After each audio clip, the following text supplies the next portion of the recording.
Good morning students. आज हमारे पास lesson number 11 किरण प्रकाशिकी का पार्ट नंबर 5, जिसमें आज हम दर्पण से संबंधित एक महत्वपूर्ण इक्वेशन, दर्पण समीकरण, जिसको दर्पण सूत्र के नाम से भी जाना जाता है। स्टूडेंट्स, इस वीडियो को आगे बढ़ाने से पहले हम आपको एक सजेशन देना चाहते हैं। माध्यमिक शिक्षा बोर्ड की परीक्षा के अकॉर्डिंग्स यह समीकरण आपके लिए बहुत इंपॉर्टेंट होती है और इससे संबंधित कई ऐसे महत्वपूर्ण सवाल भी होते हैं जो आपके नीट आईआईटी एडवांस लेवल के एग्जामों में काफी तरह से पूछे जाते भी हैं। तो स्टूडेंट्स, आज हमारी इस वीडियो में हम आपको दर्पण समीकरण से संबंधित महत्वपूर्ण बातें और इसके बाद की कुछ वीडियो में हम इससे संबंधित महत्वपूर्ण सवालों के बारे में आपको बताएंगे। तो स्टूडेंट्स, वीडियो को आगे बढ़ाने से पहले हम आपको ये जरूर कहेंगे कि आप वीडियो को पूरा अवश्य देखा करें, क्योंकि स्टूडेंट्स कई लोगों के जो कमेंट बॉक्स में हमें आंसर मिल रहे हैं लगभग सही मिलते हैं, लेकिन कुछ के दिमाग में डाउटफुल रहता है इस चीज का कि सर ये आंसर कैसे आया। ठीक है, तो फिर वो बाद में हमसे इस चीज को बोलते हैं कि कैसे क्या। तो स्टूडेंट्स, आप वीडियो को पूरा अवश्य देखेंगे तो आपको आंसर इन वीडियो में जरूर मिलेगा। मैं जो भी क्वेश्चन आपसे पूछता हूं वो वीडियो से रिलेटेड होगा अपना, वो उसका आंसर मैंने वीडियो में आपको अवश्य बोला होगा। आप उस चीज को ध्यान रखते हुए क्वेश्चन को पूरा ध्यान से सुनो, वीडियो को पूरा देखो और उनके आंसर आप दीजिए। जो हमारे पास पार्ट नंबर 4 उसमें जो क्वेश्चन हमने पूछे थे उसके आंसर के जवाब हम इस वीडियो के दौरान बीच में देंगे आपको। हम पहले हमारे टॉपिक पे आते हैं दर्पण समीकरण। हमारे कोर्स में अवतल दर्पण के लिए दर्पण समीकरण को व्युत्पन्न करना दिया गया है, जिसको हम देखेंगे। स्टूडेंट्स, दर्पण समीकरण में हमारे पास एक अवतल दर्पण है हमारे पास यह।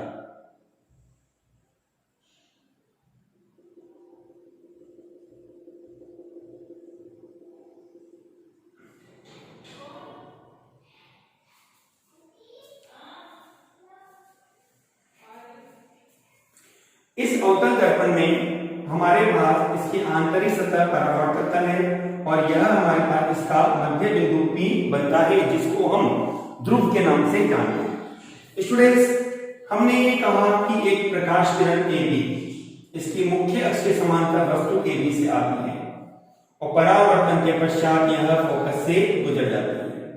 ठीक है स्टूडेंट्स, इसी तरह से जैसा हम जानते हैं कि यदि कोई प्रकाश किरण परावर्तन के नियम का पालन करती हुई दर्पण के ध्रुव पर आपतित होती है यह, तो परावर्तन के पश्चात यह परावर्तन के नियम का पालन करेंगे, अर्थात यह कोण और यह कोण परस्पर बराबर होगा। ठीक है स्टूडेंट्स, ये वस्तु आपके पास बनती है AB। आप चाहे तो एक नियम और यहां बना सकते हैं। हमने ये कहा कि एक प्रकाश किरण दर्पण के वक्रता केंद्र से गुजरती है, इस तरह से ये वक्रता केंद्र से गुजरती हुई प्रकाश किरण आपको प्राप्त होती है।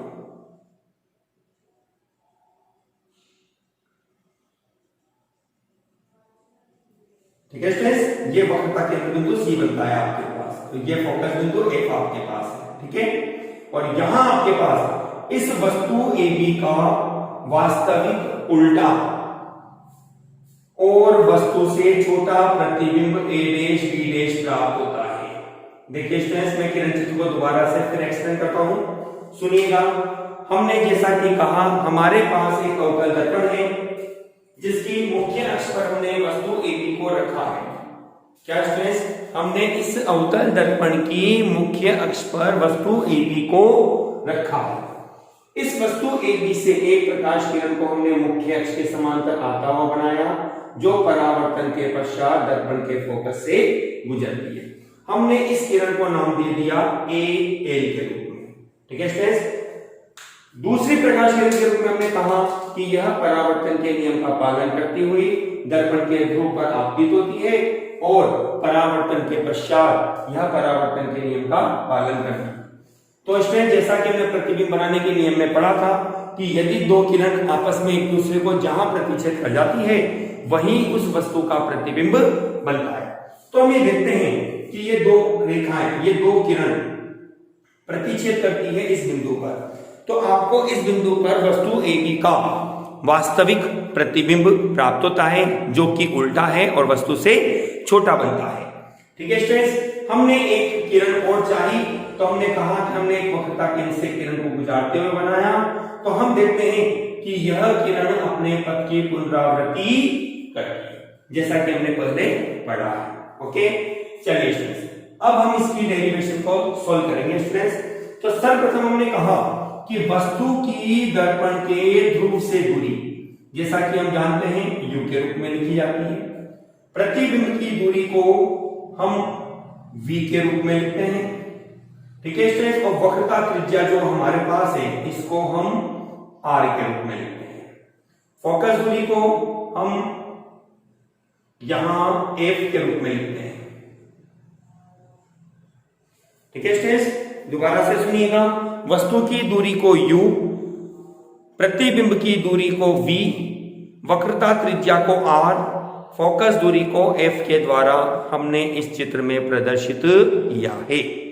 ठीक है स्टूडेंट्स, चलिए हम चिन्ह परिपाटी के नियम का उपयोग करते हैं। तो ये सभी हमारे पास बाईं ओर है, इसलिए हमने इनमें सभी के साथ माइनस चिन्ह का उपयोग किया। वक्रता त्रिज्या की जहां हमें नीड होगी वहां हम इस पॉइंट को यूज में लेंगे। अब स्टूडेंट्स, दर्पण समीकरण को व्युत्पन्न करने के लिए मैं आपको सबसे इंपॉर्टेंट पार्ट बता रहा हूं, जिसको आप आधार मानते हुए दर्पण समीकरण को आसानी से हल कर सकते हैं। देखिए, आपको इस चित्र में दो त्रिभुजों का सेट चुनना है। एक सेट जिसमें वस्तु और प्रतिबिंब दोनों शामिल रहे, दूसरा सेट उसमें भी वही प्रक्रिया रहे। इन दोनों त्रिभुजों को आप समरूप सिद्ध करेंगे। स्टूडेंट, आपको पता होगा समरूप सिद्ध करने के लिए हमें दो कोणों को बराबर सिद्ध करना होता है। फिर दो कोणों को बराबर सिद्ध करके हम अनुपातिक प्रमेय का उपयोग करते हैं। अनुपातिक प्रमेय का उपयोग करके हम उस प्रॉब्लम को सॉल्व कर सकते हैं। तो पहले देखते हैं अपन त्रिभुजों के सेट को। हमने ये कहा दो त्रिभुजों के सेट में एक त्रिभुज अपने पास बनता है ACB। ठीक है, मैंने आपको कहा त्रिभुज ACB व त्रिभुज, दूसरा त्रिभुज आपके पास बनता है ACB। में आपको सर्वप्रथम समरूप सिद्ध करने के लिए इन्हें दो कोणों को बराबर सिद्ध करिए। आप दो कोणों को बराबर सिद्ध करने के लिए हमने कहा कि एंगल B बराबर होगा B डैश, एंगल B बराबर होगा एंगल B डैश। रीजन इसका है 90 डिग्री कोण, समकोण त्रिभुज है अर्थात। ठीक है, दूसरी घटना के रूप में अपन कहते हैं कि एंगल C बराबर है एंगल C। रीजन इसका है यह आपके पास शीर्षाभिमुख कोण है। ठीक है स्टूडेंट्स, इस तरह से हमने ये देखा कि त्रिभुज ACB समरूप होगा त्रिभुज ACB। ये आपने पहला पॉइंट पूरा किया। अब इसमें आप प्रमेय लगाएंगे अनुपातिक प्रमेय, जिसके आधार पर हम कहते हैं लंब बटे लंब, आधार बटे आधार। तो स्टूडेंट्स, लंब के रूप में इस त्रिभुज का लंब आपके पास बनता है AB, और इस त्रिभुज का लंब बनता है आपके पास A'B' बराबर। आधार, इस त्रिभुज का आधार आपके पास बनता है BC, और इस त्रिभुज का आधार आपके पास बनता है CB'। इसको मैंने ले लिया समीकरण नंबर 1। ठीक है स्टूडेंट्स, लंब बटे लंब, आधार बटे आधार। चलिए अब हम लेते हैं दूसरे त्रिभुज का सेट। तो दूसरे त्रिभुज के सेट में हमने स्टूडेंट्स कहा कि हम बिंदु एल से एक लंब डाल देते हैं मुख्य अक्ष पर, नाम देते हैं इसको एम। हमने कहा एम व पी के मध्य की दूरी अल्प है, कह देते हैं यहां पे, यहां एम व पी के मध्य की दूरी अल्प है। ठीक है, अब त्रिभुज लेते हैं, अपने पास दो सेट बनता है क्योंकि यह और यह अक्ष आपतित किरण जो एल आपने बनाई है मुख्य अक्ष पर समांतर है, समांतर रेखाओं के मध्य की दूरी बराबर होती है, अर्थात ए बी रेखा एल एम के बराबर होगी। तो इस आधार पर हमने त्रिभुज का चुनाव किया, त्रिभुज L F M, L F M व त्रिभुज, दूसरा त्रिभुज बनता है A dash F B dash, A dash F B dash में। चलिए यहां पर कोई दो बातें आपको सिद्ध करनी है, जैसा कि आपने कहा लंब डाला है, एंगल एम बराबर होगा एंगल बी डैश के, रीजन वही 90 डिग्री कोण आपके पास बनता है। ठीक है स्टूडेंट्स, कोण एफ दोनों में कॉमन शीर्षाभिमुख कोण के रूप में है, हमने बोल दिया इसको शीर्षाभिमुख कोण के रूप में।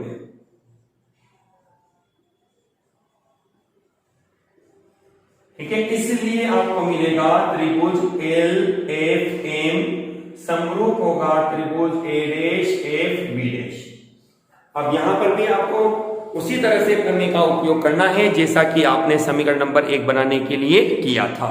चलिए हम कहते हैं लंब बटे लंब, एल एम बटे कितना ए डैश बी डैश बराबर होगा एफ एम या एफ पी भी आप कह सकते हैं बी डैश एफ। हमने ऐसा क्यों कहा, क्योंकि हमने पहले ही बोल दिया है एम और पी के मध्य की दूरी अल्प है। अब चूंकि हम जानते हैं एल एम बराबर है किसके, ए बी के, तो आपको मिलता है ए बी बटे ए डैश बी डैश बराबर होगा एफ पी बटे बी डैश एफ, समीकरण नंबर 2। ठीक है स्टूडेंट्स, यहां तक हमने इस क्वेश्चन को सोल्व कर लिया। प्रॉब्लम वही है, लंब बटे लंब, आधार बटे आधार। अब हम समीकरण 1 और 2 की तुलना करते हैं, तो हम ये देखते हैं स्टूडेंट्स समीकरण 1 व 2 से आपके पास यह A B A dash B dash, A B बटे ए डैश बी डैश, तो ये दोनों वैल्यू भी आपस में क्या होगी, बराबर होगी। हमने कहा बी सी बटे सी बी डैश बराबर होगा एफ पी बटे बी डैश एफ। हमने इसको नंबर दिया समीकरण नंबर 3। ठीक है स्टूडेंट्स, यहां तक आपको मेरी बात पूरी तरह समझ में आ गई होगी, डेरिवेशन आपको समझ में आ चुकी होगी। चलिए अब हमारा मेन उद्देश्य है कि जो हमने B C B dash F B और बी डैश एफ का मान निकाला है वो हम इस चित्र की सहायता से मान ज्ञात करेंगे। तो हमने कहा चित्र से BC बराबर आपको क्या प्राप्त होता है, BC ये डिस्टेंस है स्टूडेंट्स अपने पास, यह डिस्टेंस। अब इस डिस्टेंस को हमारे पास मापन योग्य तो नहीं है, लेकिन यदि हम इस टोटल डिस्टेंस को PB में से PC को घटा देते हैं तो हमें BC प्राप्त हो जाता है, जिसको हम लिखेंगे PB माइनस PC। ठीक है, तो BC बराबर आपको मिलेगा, PB का मान आपने निकाल रखा है माइनस KU माइनस PC आपके पास है कितना स्ट्रेस R, जो कि वक्रता त्रिज्या है, और वक्रता त्रिज्या को हम फोकस दूरी के फॉर्म में लिखते हैं तो 2f बनता है माइनस के रूप में, क्योंकि बाईं और डिस्टेंस है आपके पास यह, तो माइनस के 2f आप इसको लिख सकते हैं माइनस के u और plus K 2f। Okay students, चलिए BC निकल गया, CB की बारी आती है, CB डैश बराबर CB डैश, ये है आपके पास वापिस से वही बात कि PC में से घटा दीजिए PB डैश, तो आपके पास बनेगा PC माइनस PB डैश। तो PC आपके पास कितना है stress, minus K 2f minus PB आपके पास है प्रतिबिंब की दूरी माइनस KB जो कि प्लस B हो जाएगी। ठीक है, FB जो कि फोकस दूरी कहलाती है, जिसको हम लिखेंगे माइनस के f। अब हमारे पास बचता है केवल B डैश f, तो B डैश f बराबर होगा, चलिए इसको भी निकालते हैं, PB dash B dash total में से घटा दो माइनस के पी एफ को, तो आपको मिलेगा पी बी डैश की वैल्यू है कितनी, माइनस के बी माइनस और माइनस के एफ, जो आपको मिलकर यहां बना देता है प्लस का एफ। ठीक है स्टूडेंट्स, इस तरह से आपने समीकरण नंबर 4 को आपने प्राप्त किया। दोबारा से एक बार समझ लीजिए, बीसी ये डिस्टेंस है आपके पास, जिसको आपने घटाने के लिए पीबी में से ईसी को घटा दिया। ठीक है, पी सी में से आपने माइनस की यू माइनस माइनस मिलता प्लस जाएगा 2f हो गया। ऐसे ही सी बी डैश ये डिस्टेंस, ये कुल दूरी में से आपने इस दूरी को लेस कर दिया, तो माइनस के 2f प्लस के माइनस 2f आर है स्टूडेंट्स, आर जिसकी जगह आपने 2f को लिखा है। अब हम इसी कंडीशन को आगे बढ़ाएंगे और समीकरण 3 और 4 को शामिल करेंगे।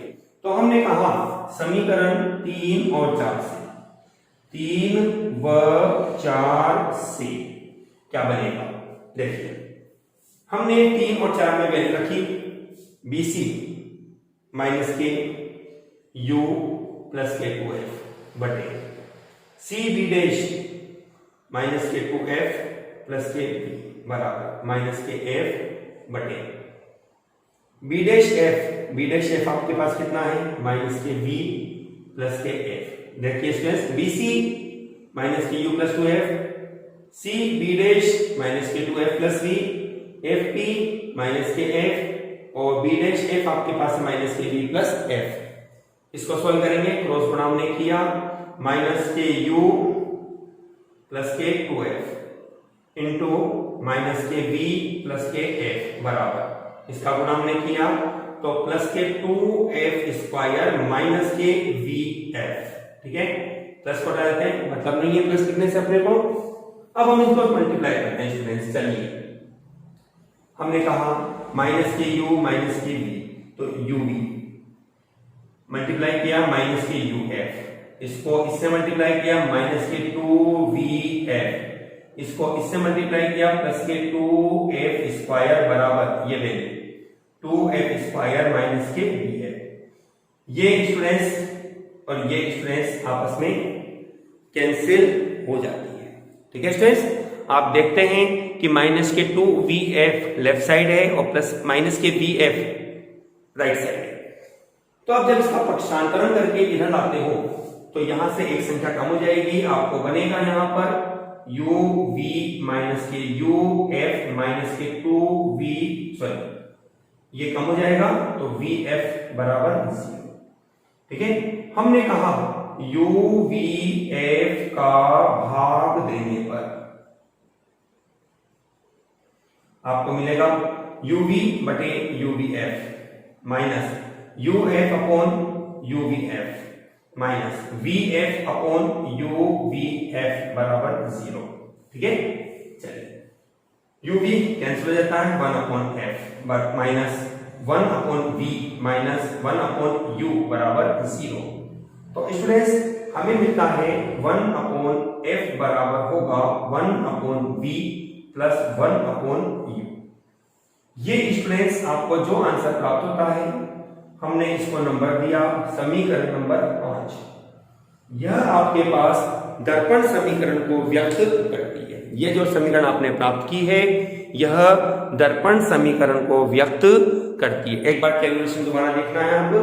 समीकरण 3 और 4 को हमने शामिल किया, हमने BC की वैल्यू को रखा और BC बराबर है माइनस की u प्लस 2f, CB हमारे पास है minus K 2f plus p, FP हमारे पास है माइनस के f और B डैश f हमारे पास है minus K v plus f। हमने क्रॉस गुणा किया, ये आपस में इजी वे में मल्टीप्लाई हो रहा है, माइनस माइनस प्लस हो जाएगा 2f स्क्वायर माइनस vf। हमने इसको मल्टीप्लाई किया uv माइनस के u को प्लस के f से माइनस के uf, 2f को माइनस v से माइनस के 2vf और 2f को प्लस के f से 2f स्क्वायर, ये 2f स्क्वायर कैंसिल हो जाएगा। ठीक है स्टूडेंट्स, अब हमारे पास एक माइनस vf अदर साइड है और दूसरी साइड माइनस के 2vf है। इसको इधर लाते हो तो एक कम हो जाएगा, uv minus uf minus vf बराबर 0।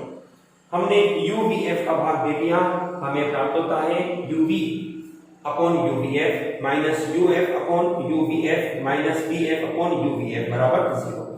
हमें मिलेगा 1 upon F minus 1 upon V minus ये 1 अपॉन यू, या 1 अपॉन एफ बराबर 1 upon V plus 1 upon U. इस तरह से स्टूडेंट्स ये जो आंसर आपको प्राप्त हुआ है यह आपको दर्पण समीकरण है, यह दर्पण समीकरण या दर्पण सूत्र है। ठीक है स्टूडेंट्स, इस तरह से हमने दर्पण समीकरण को यहां पर व्युत्पन्न किया। देखिए स्टूडेंट्स, यदि आपसे माध्यमिक या बोर्ड एग्जाम की परीक्षा में केवल दर्पण समीकरण के बारे में पूछता है 2 नंबर में या 3 नंबर के सवाल में, तो यहां तक आपका सफिशिएंट है। लेकिन यदि इसमें कुछ और भी चीज पूछता है, जैसे जनरली वो पूछ लेता है कि रेखीय आवर्धन क्षमता को परिभाषित करते हुए, तो आपको उस रेखीय आवर्धन क्षमता की परिभाषा को भी यहाँ पर परिभाषित करना होगा। वो परिभाषा आप कैसे व्यवस्थित करेंगे देखिए, मैं अपनी इस वीडियो में आपको बताऊंगा। देखो मैं इसको मिटा देता हूं स्टूडेंट्स यहाँ पर।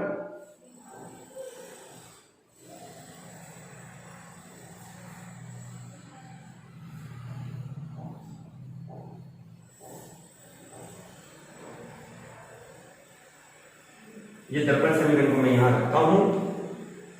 ठीक है स्टूडेंट्स, हम पढ़ रहे हैं रेखीय आवर्धन क्षमता, रेखीय आवर्धन क्षमता। रेखीय आवर्धन क्षमता को स्टूडेंट स्मॉल m से लिखा जाता है। देखिए रेखीय आवर्धन क्षमता ये क्या, किसे कहते हैं, तो हम ये कह सकते हैं यहाँ पर स्टूडेंट्स m बराबर आपके द्वारा बनेगा ध्रुव से प्रतिबिंब की दूरी, प्रतिबिंब की दूरी बटे ध्रुव से बिंब मतलब कि वस्तु, बिंब की दूरी। जैसा कि आप जानते हैं ध्रुव प्रतिबिंब की दूरी को v द्वारा और वस्तु की दूरी को u द्वारा हम लिखते हैं। इसको u भी कहा जा सकता है स्टूडेंट्स।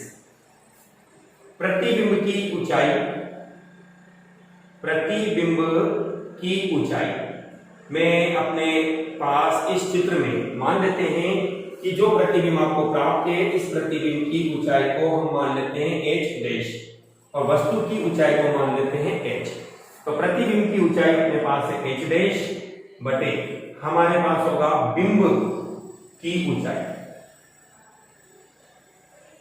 बिंब की ऊंचाई जिसको हम लिखते हैं h के रूप में। ठीक है, अब जैसा कि आप जानते हैं स्टूडेंट्स प्रतिबिंब की दूरी v और u दोनों ही माइनस के रूप में आपस में कैंसिल हो जाती है, तो v बटे u आपको मिलेगा बराबर प्रतिबिंब की ऊंचाई, प्रतिबिंब हमारे को मुख्य अक्ष के नीचे प्राप्त हो रहा है जिसको हम लिखेंगे माइनस के h डैश, और बिंब हमारे पास मुख्य अक्ष के ऊपर है, इसको h के रूप में लिखा जाएगा। या आप इसको u भी कह सकते हैं स्टूडेंट्स, m बराबर होगा माइनस के v बटे u बराबर h डैश अपॉन h। ये आपके पास स्टूडेंट्स रेखीय आवर्धन क्षमता का सूत्र प्राप्त होता है। स्टूडेंट माइनस से आप चाहे इधर लगाएं या इधर लगाएं कोई फर्क नहीं पड़ता, जो सी राशि आपको ज्ञात करनी होगी उस आधार पर इसका चिन्ह का उपयोग करना होगा। स्टूडेंट्स इस माइनस चिन्ह की कुछ विशेषताएं होती है आपके पास। ये माइनस चिन्ह आपको इन्फॉर्म करता है कुछ बातों को लेकर, जिसमें मैं आपको यहाँ महत्वपूर्ण 2 पॉइंटों के बारे में बता रहा हूं, ध्यान से सुनना। नोट पे मैंने नंबर 1 कहा, यदि आपके पास यदि m आपके पास नेगेटिव साइन का आता है, माइनस साइन का, केवल चिन्ह का काम ये होगा, नेगेटिव आता है तो प्रतिबिंब वास्तविक प्राप्त होगा, वास्तविक प्राप्त होता है। ठीक है स्टूडेंट्स, नंबर 2 के रूप में अपन कह सकते हैं यदि आपके पास m की जो वैल्यू है वो पॉजिटिव होती है तो प्रतिबिंब आपको आभासी प्राप्त होगा, आभासी प्राप्त होगा। अब स्टूडेंट्स आपको यह बहुत अच्छी तरह जानकारी होगी क्योंकि हमने प्रतिबिंबों के प्रकार में पढ़ाया भी है कि वास्तविक प्रतिबिंब जो होते हैं इन्हें पर्दे पर प्राप्त किया जा सकता है, वास्तविक प्रतिबिंब सदैव उल्टे प्राप्त होंगे जबकि आभासी प्रतिबिंब सीधे प्राप्त होते हैं। तो यदि आपके पास m का मान माइनस का प्राप्त होता है तो इसका मतलब है प्रतिबिंब वास्तविक बनेगा, और उल्टा प्राप्त होगा। यदि एम आपके आभासी प्राप्त होता है तो इसका मतलब है कि जो भी प्रतिबिंब आपको मिलेगा वो सीधा प्राप्त होगा। इसलिए ये मैंने आपको बताई है प्रतिबिंब को आभासी और वास्तविक पहचानने का तरीका। एक चीज और ध्यान रखिए आप, यदि एम का मान आपके पास 1 से बड़ा है तो प्रतिबिंब आपके पास वस्तु से बड़ा बनेगा। तो प्रतिबिंब वस्तु से बड़ा बनेगा, ठीक है। यदि आपके पास m का मान 1 से बड़ा है, x से छोटा है, तो प्रतिबिंब आपके पास वस्तु से छोटा बनेगा, वस्तु से छोटा बनेगा, ठीक है स्टूडेंट्स। और यदि आपके पास m बराबर 1 तो प्रतिबिंब वस्तु के बराबर होगा, वस्तु के बराबर होगा।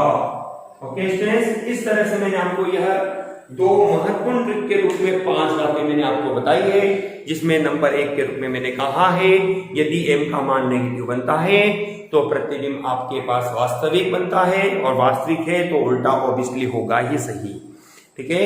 नंबर 2 के रूप में मैंने आपको कहा यदि प्रतिबिंब आभासी प्राप्त होता है, मतलब कि m का मान पॉजिटिव बनेगा, तो आपके पास प्रतिबिंब आभासी बनेगा, और आभासी प्रतिबिंब है तो इसका तात्पर्य है कि वह प्रतिबिंब आपको सीधा प्राप्त होगा। सेकेंड पार्ट ऑफ ट्रिक के बारे में मैंने आपको कहा m ग्रेटर देन 1, 1 से बड़ा, तो प्रतिबिंब वस्तु से बड़ा बनेगा, और यदि m का मान 1 से छोटा है तो प्रतिबिंब वस्तु से छोटा होगा, और यदि m का मान 1 के बराबर है तो आपके पास प्रतिबिंब और वस्तु अर्थात बिंब दोनों का आकार परस्पर बराबर होगा।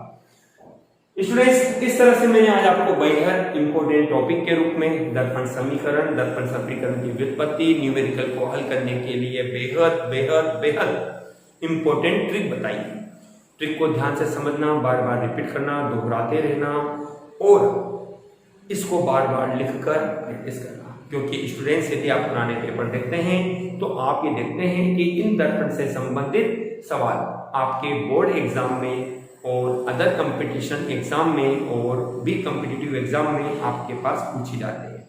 तो आपके लिए यह टॉपिक एक बेहद इंपॉर्टेंट टॉपिक्स होते हैं स्टूडेंट्स। अब इसके बाद हमारे क्यूज की बारी।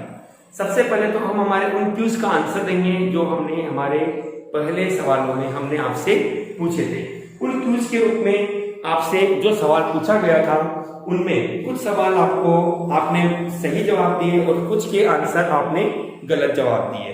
तो स्टूडेंट्स मेरी बात सुनिएगा, मैं यहाँ पर इस बोर्ड पर से इन चीजों को इरेज कर देता हूँ, मिटा देता हूँ।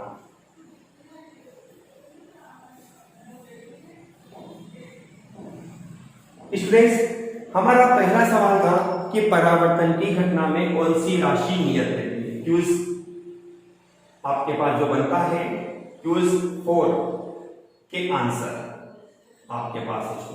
पहला आंसर है आपका परावर्तन की घटना में कौन सी राशि नियत रहती है।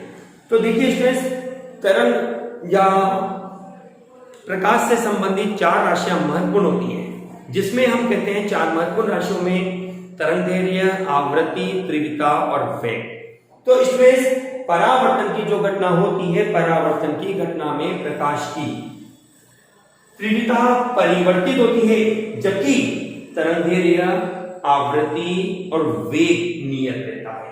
हम कहेंगे तरंगदैर्घ्य, आवृत्ति व वेग अपरिवर्तित रहता है, जबकि आपके पास तीव्रता परिवर्तित रहती है। ठीक है स्टूडेंट्स, चलिए हमारा इसी प्रकार से क्वेश्चन नंबर 2 आपके पास था कि अवतल दर्पण के द्वारा सामान्यतया किस प्रकार का प्रतिबिंब बनता है। मैंने फोकस किया था वर्ड पे, सामान्यतया मतलब कि मोस्टली वास्तविक प्रतिबिंब बनता है, और वास्तविक प्रतिबिंब है तो यह प्रतिबिंब आपको उल्टे भी प्राप्त होते हैं।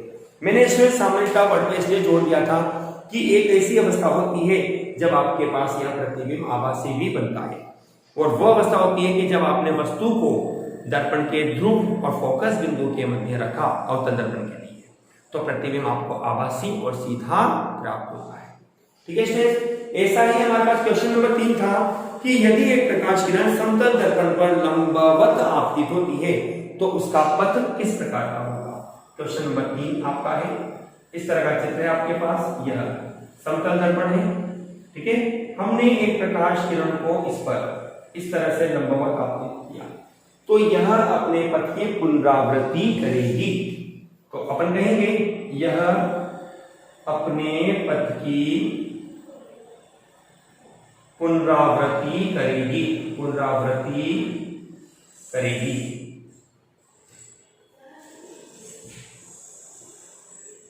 ठीक है स्टूडेंट्स, इन सवालों को बहुत ध्यान से सुनिएगा, बहुत ध्यान से समझिएगा और अपनी फेयर कॉपी में स्टूडेंट्स इन सवालों को नोट भी करिएगा।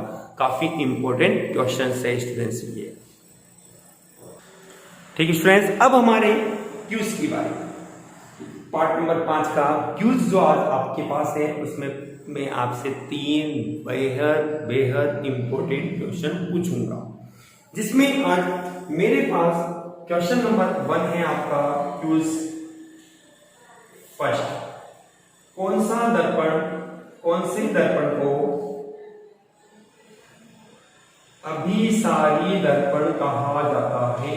अभिसारी दर्पण कहा जाता है।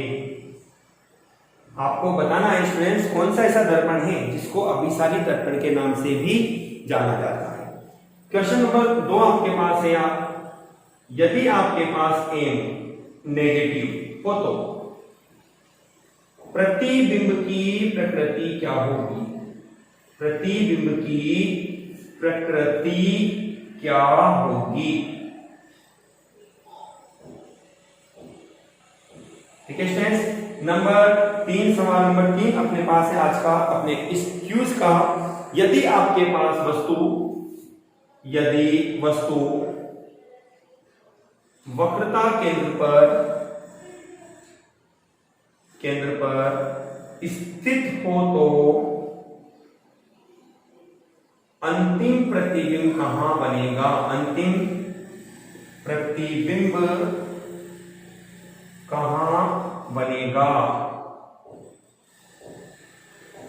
ओके स्टूडेंट्स, आज आपने हमारे इस वीडियो में दर्पण समीकरण और उससे संबंधित महत्वपूर्ण बातें आपने जानी। मैंने 3 ट्रिक आपको लास्ट में बताई है, उन ट्रिकों को जरूर याद रखिएगा।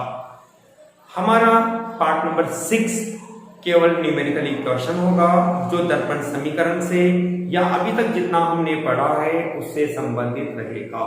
ठीक है स्टूडेंट्स, काफी इंपॉर्टेंट रहने वाला है वह पार्ट। उसमें हम पुराने एग्जाम्स में आए हुए क्वेश्चंस और आने वाले संभावित सवालों के बारे में आपसे जिक्र करेंगे। ओके स्टूडेंट्स, वीडियो को पूरा देखते रहिए, वीडियो को लाइक शेयर और कमेंट करना मत भूलिए। Thank you students.